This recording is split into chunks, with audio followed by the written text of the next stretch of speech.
Alright, so as Bryce so eloquently put earlier, we are going over the evangelizing through truth and love.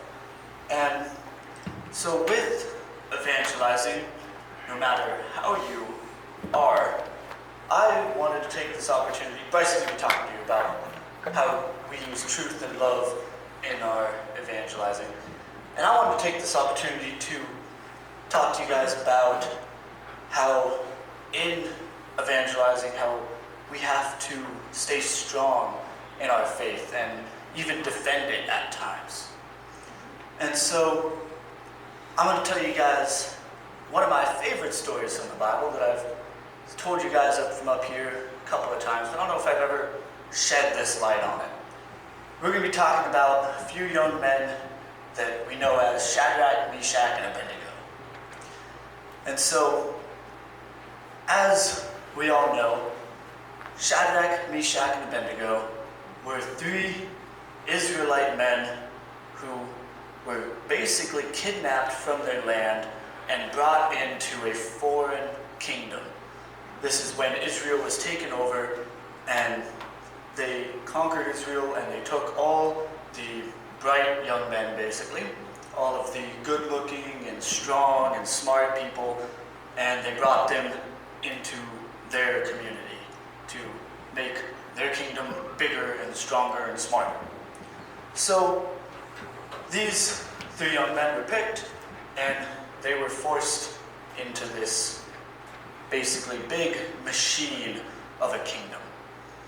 And so as they went through their training and they got their jobs and whatnot, and at one point along their lives as members of this kingdom, the king, Nebuchadnezzar, decided he had these men, some of his advisors and whatnot, come to him and tell him, hey, you know what? It would be a good idea if you made a big statue out of gold for everybody to worship. Wouldn't that be so great of you, king, to do for your people? And the king said, yep, that does sound like a good thing.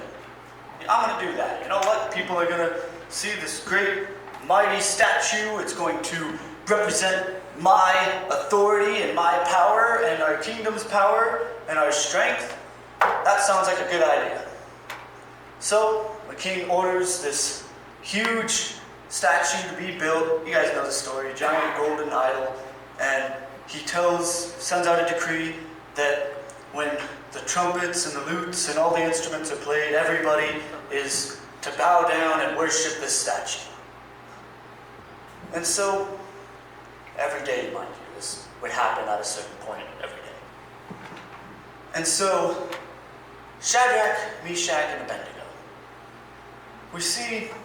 I want you guys to try to imagine being in their shoes during this.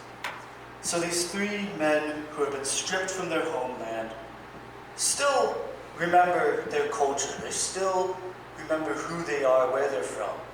And they still worship their God, Yahweh, the God of Israel. And so when they hear this decree, what do you think they do? They refuse. Yes, they not simply refuse. I imagine they shrug it off. I imagine they ignore it. It doesn't matter. This king is telling us to worship this grand idol, but we don't care. They said, we worship Yahweh. That's what matters. And so, when this happened, when it was time and all the music and instruments played, and everybody bowed down, try to imagine it. Three men, probably standing together, standing in this sea of people. Everyone bowed down on one knee or two knees or however, and these three guys standing up. Imagine being in their shoes. I don't know if you guys have ever been to New York or Tokyo, one of those cities that's just overcrowded, and everybody's walking around. You can't, in a crowd, you barely even move. Everybody bowed down. Everybody's at your waist level, and you're just standing there. You're gonna stick out. Yeah. Oh, yeah. Yep. Yeah, stand out, so to speak. Exactly. It's a little punny stand out. And so, these three guys standing there. And I don't think they're not standing there like, don't notice us. They're standing there like, Here we are. what's up? What's going on? Why is everybody kneeling? Oh, that's right. We're supposed to worship that thing, whatever. Alright. And so, the king gets word that these three men did not bow down to his idol. As you can imagine, disobedience to the king is not allowed. So they were arrested and brought to the king. And the king threatens them by throwing them into a furnace. Obviously, it's had to be a pretty big furnace to be able to throw three guys in it. So that's got to be pretty menacing. Alright, secondly, this is the king. Alright, he's not a little scrawny guy, he is the king. He didn't get to be the king by, drinking milk all day, so to speak. I'm sure he's a big, probably not necessarily over-muscular, not buff, because he doesn't need to be. However, he is an authority figure. And he, I guarantee you, was standing above them, so to speak, on a stage, or on his throne, or whatever, with guards around him that had weapons on them. And these guards, I guarantee you, were big and buff. And this king is threatening to throw you into this furnace. And this furnace isn't it's not some, measly oven.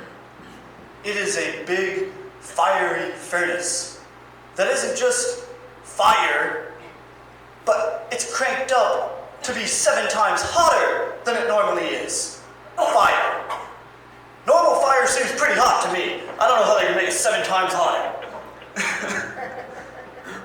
And so, these three men standing there, before the king, before all of his guards, before his court or whoever, his officials, and the king says, I'm going to give you one more chance. Alright, I like you guys. You have a job in this kingdom. You're a cog in the machine, and you're important. I don't want to get rid of you if I don't have to. So I'm going to give you one more chance. When the music goes off, bow down, worship the statue. And Shadrach, Meshach, and Abednego, well, you know what they do.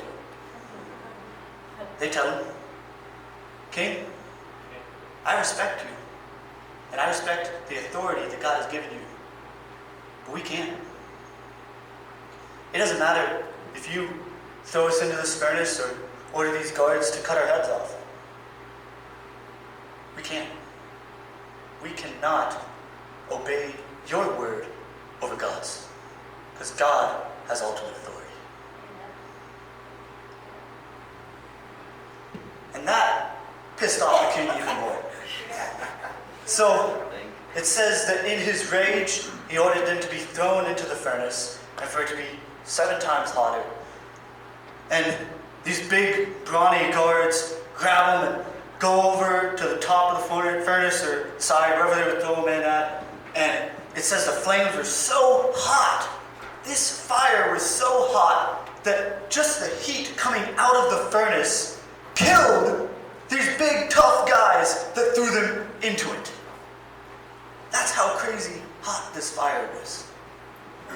And so, the king, he orders them to be thrown in, and I imagine he turns around and goes and sits on his throne, and he thinks like, I had to do it. They wouldn't listen to me. And a moment goes by, and the officials, king's officials, and the other guards that are there, and everybody starts to notice that what's going on in the furnace. They see 4 people walking around in this furnace. This furnace that was 7 times hotter than it normally would be. A furnace that was so hot, it killed the people that were just next to it, much less people that are inside of it. And these guys are just walking around. Just...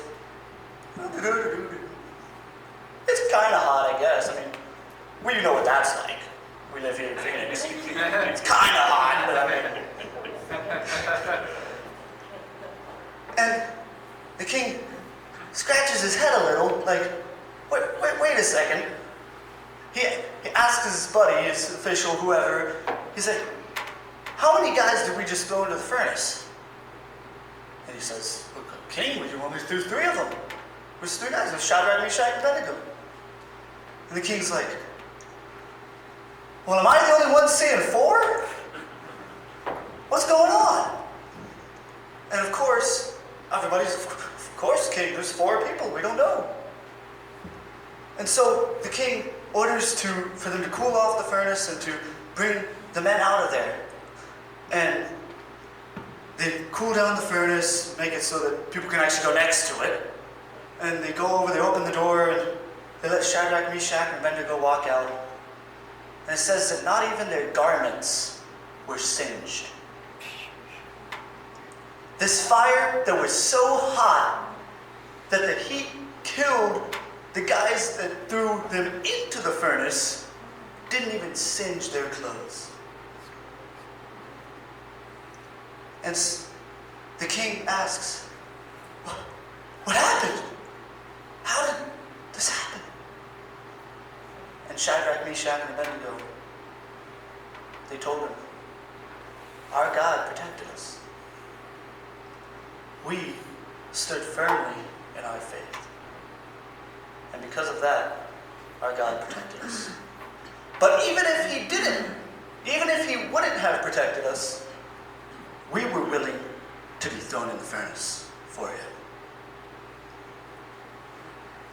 It says that the king was so amazed by this, he recognized Yahweh, the God of Israel, God of Shadrach, Meshach, and Abednego, as an authority above him. This king that was so haughty, had such a big head, that he built a statue, this mighty golden statue to represent his own strength and authority.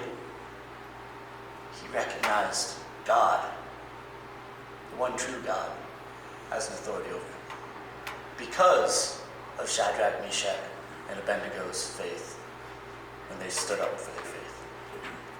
So thank you. Let's bring Zach up here.